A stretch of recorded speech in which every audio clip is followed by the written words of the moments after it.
Hey friends, welcome back to my mini series on AI for beginners. My name is Helena and this is Espresso AI, where I share non-technical AI education to help try and close the AI literacy gap.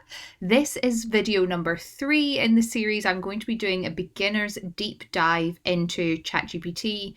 The sequencing of the videos of the next couple is going to be a bit out of whack. You're going to hear me say that this is video 3 numerous times, but this I promise will be video number 3. I'm going to do a deep dive, as I said, into ChatGPT as our chosen kind of generative AI model that I'm going to talk through throughout this series. There are other large language models that you can use, such as Claude and Gemini, and there's a few coming out from China at the moment. We're in that really crazy busy week, to give you some context of when I'm filming this, where China just seemed to be releasing new open source AI models left, right, and center.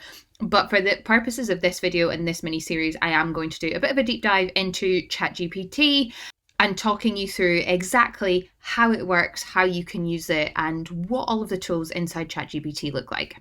So first of all, what is ChatGPT? Well, ChatGPT is an AI chatbot created by OpenAI. So OpenAI is the company, ChatGPT is the piece of software, it's the large language model, it's the AI that you're using. And it can generate human-like text-based responses to your prompts. It has now also been integrated with OpenAI's image generator, DALL-E, so you can get DALL-E generated imagery with inside ChatGPT, but its predominant use case is for text-based response to your prompt. If you think of it, I've put here like a really detailed, really advanced version of Google, but actually you'll often hear me say stop using ChatGPT like Google and actually learn how to use it properly. But because instead of a search engine like Google showing you links, showing you resources, ChatGPT will actually give you text-based answers and responses based on what it thinks you would like to hear. So what are some of the different things that you can use ChatGPT for? Writing predominantly, blog posts, social media captions, emails, brainstorming. It is fantastic as a sort of feeling like you are talking to someone. Got to be very careful with the use of language there, but feeling like you're having an interaction where you can bounce ideas around, where you can generate content ideas, creative writing prompts, that kind of thing. Learning, summarizing books, explaining concepts, summarizing reports. This is something I use ChatGPT specifically for all the time. If I am looking for a summary of a long research report, first place I go is into ChatGPT, give it a detailed prompt of the summary I would like, and then I can read the summary rather than 150 page PDF research report. And then finally, productivity, drafting documents, automating repetitive tasks, connecting OpenAI and ChatGPT with other tools in order to create automated workflows. ChatGPT really is like having a digital assistant that helps you work smarter and not harder. So let's have a look at how you access ChatGPT. Now, if you do not have an account, if you are using the free version, this is what you are going to see. So here we are inside the free version of ChatGPT, and the first thing to note is the URL that we're on, and that is chatgpt.com. You can also go to OpenAI and there will be a link to redirect you from there, but we're in the web browser. You can get ChatGPT on your web browser, or you can download the iOS or Android app. Personally, I use both. I use ChatGPT on my desktop and I use ChatGPT on my mobile. If you have an account, they do both sync. So you will see historical chat in both your browser version and in your app version on your phone as well. So they will sync as long as you are logged in with an account. You can choose to use ChatGPT without having an account at all. That's completely fine, but it won't remember anything. You won't see any chat history. And you've kind of got limited functionality. And this still looks very much like Google, okay? It's giving you some suggestions of what can I help you with? You can use the voice assistant tool if you wanted, if you didn't want to write everything out. You can ask it to help you search the web. You can ask it to use reasoning, so for it to think about its response. I use, again, that term think quite carefully.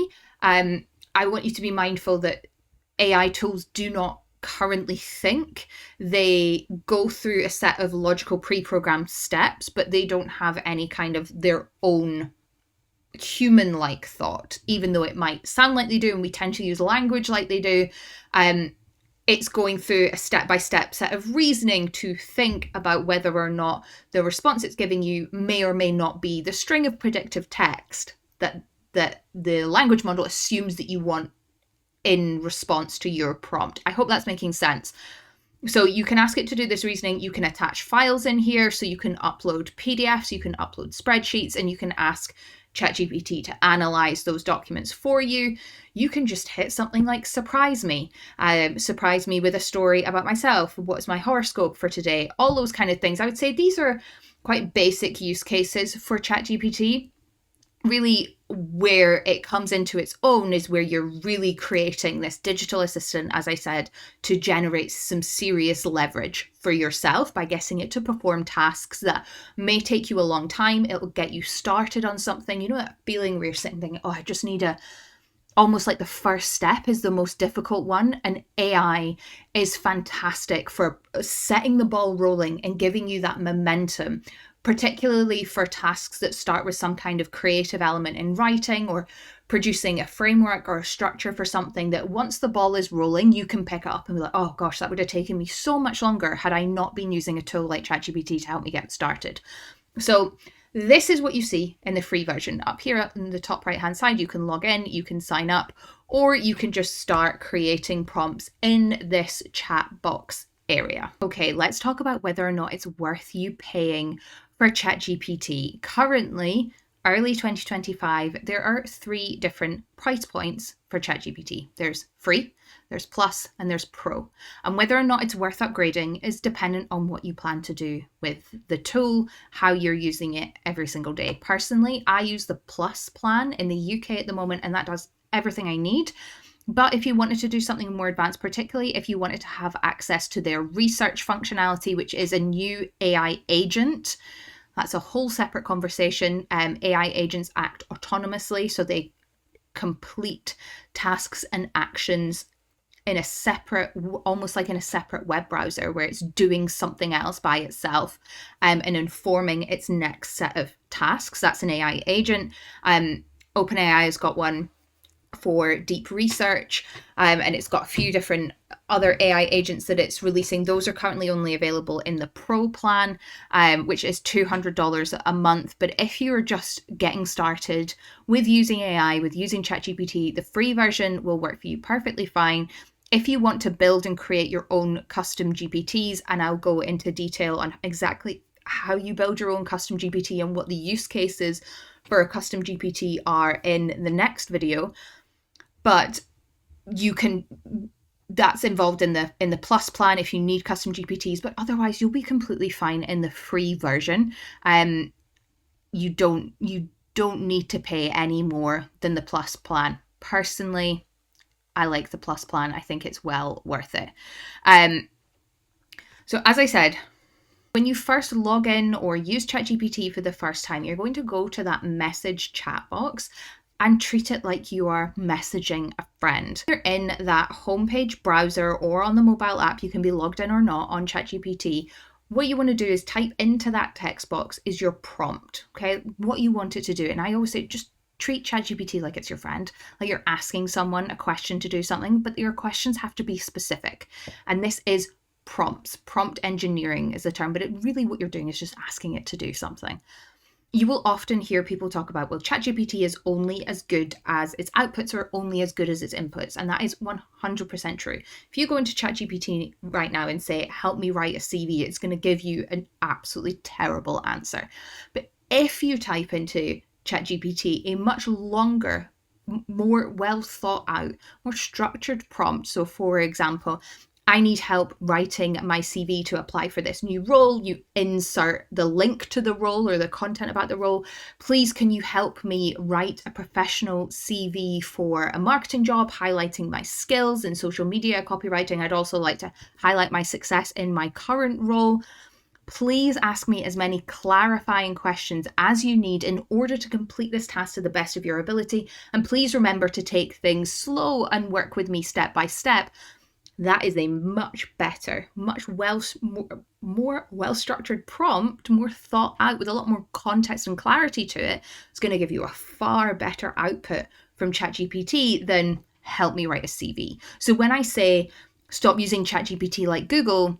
That's what people tend to be doing. You're asking it basic tasks, basic prompts without enough detail and context so that it can actually perform the task you want it to do. So when you start using ChatGPT, or if you already are, really think about, are you giving enough detail in your prompts to get the best results out of the platform? Okay, I already touched on this a little bit, but I want to go back to talking about prompt engineering and really go through the basics of what prompt engineering is. As I said, it's just a fancy sounding term for asking AI what you want it to do, getting it to do something.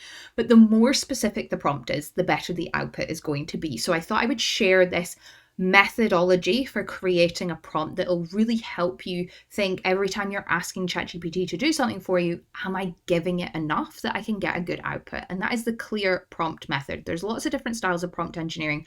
However, I find this structure works really, really well time and time again to get the best output.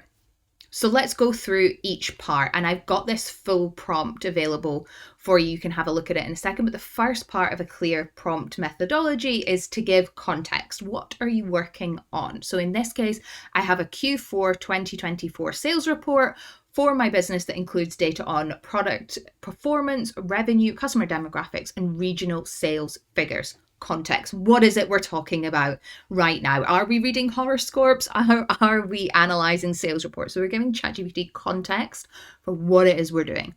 Next is language. What language? How do you want ChatGPT to respond to you? Okay. Please analyze the report in a professional and concise tone, focusing on actionable insights and opportunities for improvement. So being really clear what it is you're looking for in the language style you want it to use. Next is example. How do you want this task to be done? What is the example output? So your writing style is friendly, professional, and to the point. You use short sentences and avoid unnecessary filler words. You often include clear step-by-step instructions. So we're being very specific here about how you want this analysis to come out, right? Assuming that in this scenario, with the result of this prompt, you're ideally looking to copy and paste it and put somewhere else or make it part of a presentation. You want it to be useful, that output, right? You want to be able to take it straight from ChatGPT and do something useful with it. Next up is action. What do you want it to do? Summarize the most important data points and provide 3 to 5 actionable steps to enhance performance next quarter. What are we doing with this information once ChatGPT has given it to us? Let's ask ChatGPT to do that for us instead, okay? Being really specific in the prompt so it's useful. And then finally, the response. How do you want it to respond? What is it that you want it to do at the end? So if this response is too broad, refine it by concentrating on revenue trends and customer insights. So here you can see we've got the whole prompt together, and this is us using that clear methodology, that clear prompt engineering to actually get ChatGPT to do something we want it to do. So now that you have a bit of an understanding of how you could log into ChatGPT, what the interface looks like, and how you would create a prompt, what are some of the different use cases that you could start using ChatGPT for today?